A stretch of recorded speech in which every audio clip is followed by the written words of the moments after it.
Ô Saint-Esprit, je viens de la louange, les yeux fermés, doucement adorés. Révérend Père Franzi, petit homme, Marie, très cher ministre extraordinaire de la Sainte Communion, chers internautes, chères animatrices, mes frères, mes sœurs, nous célébrons la messe du 4e mardi du temps ordinaire de l'année A qui coïncide avec la mémoire de Saint Jean Bosco, prêtre et fondateur des Salésiens. Chaque 31 janvier, l'Église universelle en célèbre le passé extraordinaire d'un prêtre italien, Saint Jean Bosco, organisateur sans égal. Il a fondé 2 familles religieuses, les Salésiens, le 18 décembre 1859 et les filles de Marie Auxiliatrice ou salésienne, les filles salésiennes en 1872 avec Marie Dominique Mazzarello. Il est proclamé saint par Pie XI en 1934. En janvier 1988, il est nommé père et maître de la jeunesse par Jean-Paul II. Parmi tous les saints et les bienheureux vénérés par l'Église, Saint Jean Bosco occupe une place tout à fait spéciale. Don Bosco explique que le démon tend 2 grandes tentations aux jeunes. La première consiste à leur faire croire que la vie chrétienne est ennuyeuse. La deuxième, à les convaincre qu'ils auront toujours le temps de se convertir ensuite.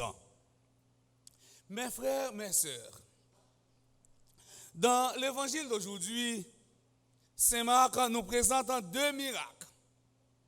La résurrection de la fille de Jaïr et la guérison de la femme souffrant d'hémorragie, la femme qui avait des pertes de sang. Matthieu et Luc racontent également cette scène. Matthieu chapitre 9, verset 18 jusqu'au verset 26. Luc chapitre 8, verset 40 jusqu'au verset 56. On a 2 histoires bouleversantes et touchantes. Elles révèlent que la vie est faite d'imprévus. Vivre, c'est s'ouvrir à l'imprévu. Ce récit est un album d'imprévus. L'imprévu est le premier ennemi de la planification. Premièrement, on a une demande imprévue, la supplication d'un chef de synagogue qui s'appelle Jaïr. Le nom Jaïr peut avoir 2 sens différents en hébreu. Yair, il répandra la clarté. Ahir, il réveillera. Un chef de synagogue vient supplier Jésus parce que la vie de sa fille âgée de 12 ans est en jeu. À l'époque, 12 ans était l'âge de la nubilité pour les filles. Elle était en l'âge de se marier. Le deuxième événement imprévu, une démarche imprévue. Pendant que Jésus était déjà en route pour aller répondre à un cri de détresse, à un cri d'angoisse d'un papa, une femme qui est gravement malade va retarder l'intervention de Jésus. Il y a une madame qui t'a perdu sang depuis 12 ans. Il était déjà consulté en pile docteur qui prescrit en pile remède. Il était fin de dépenser tout avoir, toute richesse li.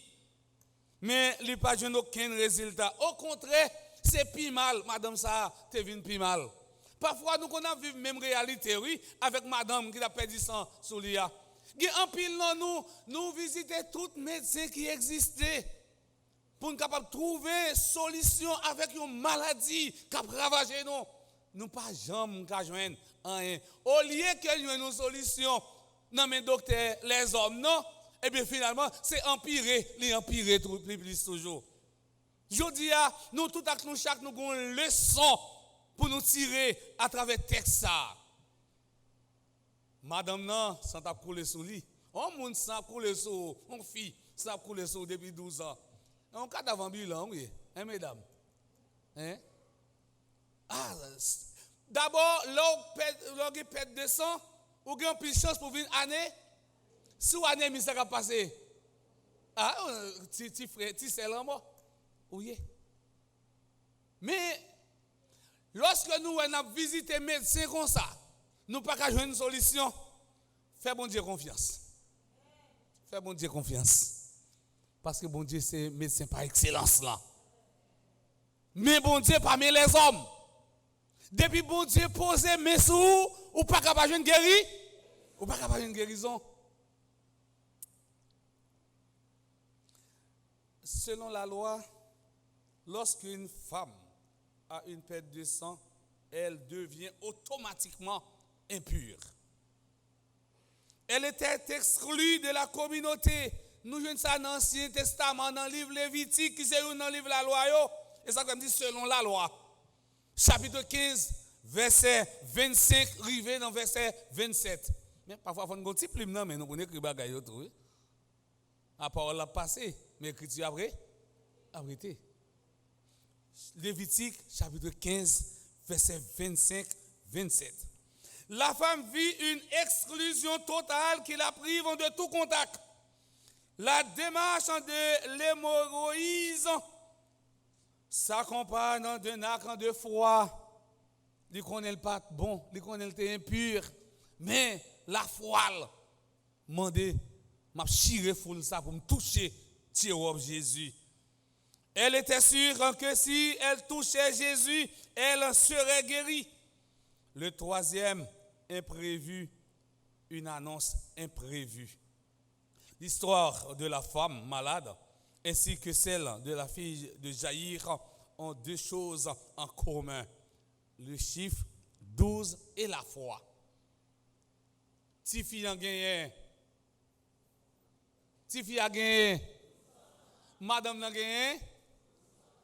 Tifi a gagné 12 ans qui va mourir, qui est dans le cas de détresse là. Madame a gagné 12 ans depuis sang a coulé. Donc question là, la foi. Madame n'a pas gagné là.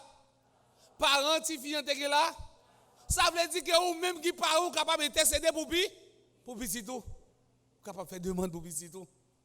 Nous avons un exemple. Sainte Monique.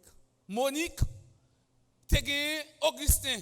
Augustin, c'est ton petit bambochet. Augustin, c'est un qui te met plaisir en pile. Augustin senti, Monique, Augustin senti pour la dérailler.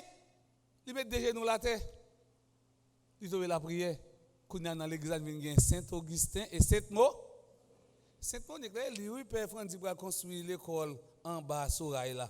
Et là, Sainte Monique, ou même qui sont maman, ou qu'on petit ou dérouté, ou même qui sont maman, ou un petit pour mauvais chemin, mettez des genoux à terre, demandez Sainte Monique pour intercéder pour l'intercéder pour.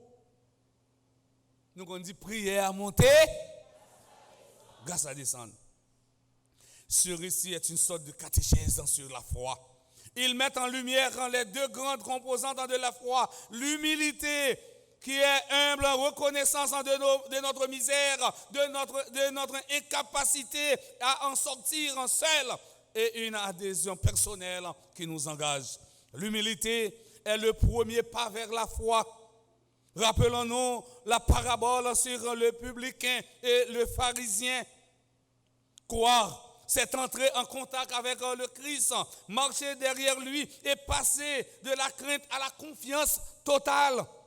La priorité des priorités, c'est de croire que toute rencontre avec Jésus ne demeurera pas sans effet. Au chef de synagogue, il dit, ne crains pas, crois seulement. Cela nous montre que tous les gestes que nous pouvons pas poser comme chrétiens sont appelés à être portés par la foi. Ce texte nous invite à faire face aux imprévus de la vie. Les gens qui réussissent le mieux sont ceux qui savent faire face à l'imprévu. Il nous invite à ne pas nous focaliser sur ce qui nous manque, sur ce que nous n'avons pas, mais sur ce que nous avons. Parfois, nous ne voyons pas l'œuvre de Dieu dans nos vies, puisque les choses ne se passent pas exactement comme nous l'avions prévu. Bon Dieu, c'est un bon Dieu sans attendre. C'est mettre tout en ça qui est impossible. C'est pour raison ça qui fait nous conduire pas rien qui est impossible pour bon Dieu. Et depuis gain confiance en depuis que la foi, bon Dieu est capable de faire merveille dans la vie. Et nous qu'on dit cette phrase ça, si tu crois, tu verras. On dit encore. En troisième fois. Mes frères, mes sœurs, n'oubliez pas que le Christ revient de cet imprévu. Si le maître de maison avait su à quelle heure de la nuit le voleur en viendrait, il aurait veillé et n'aurait pas laissé percer le mur de sa maison. Matthieu chapitre 24, verset 43. Veillez, c'est rester ouvert à l'inattendu de Dieu. Nous tout à nous chaque en nous veiller, nous tout à nous chaque en nous l'ouvrir cœur non pour nous capables arriver un jour accueillir bon Dieu nous. Chers internautes, mes frères, mes sœurs, en dehors de Dieu, il n'y a pas de joie. C'est pour nous toujours être collés sur bon Dieu dans toutes circonstances parce que vrai la vie c'est dans lui n'a besoin quel content, c'est dans lui n'a besoin quelle que soit maladie ou gain, quel que soit problème que vous apprenez dans la vie, bon Dieu est capable de soigner, il est capable de guérir, depuis gagner la foi, même genre avec madame qui te gagne sang tap collé sur lui depuis 12 ans, ou même qui a une maladie qui a bouleversé la vie. Est-ce que vous croyez bon Dieu est capable d'agir dans la vie? Chers internautes, mes frères et mes sœurs, tout au long de 7 ans, Eucharistie, reconnaissant l'inattendu de la présence du Christ dans le pain et le vin de cette Eucharistie. Que le Seigneur fasse quelque chose d'inattendu dans notre vie, au nom du Père et du Fils et du Saint-Esprit. Amen.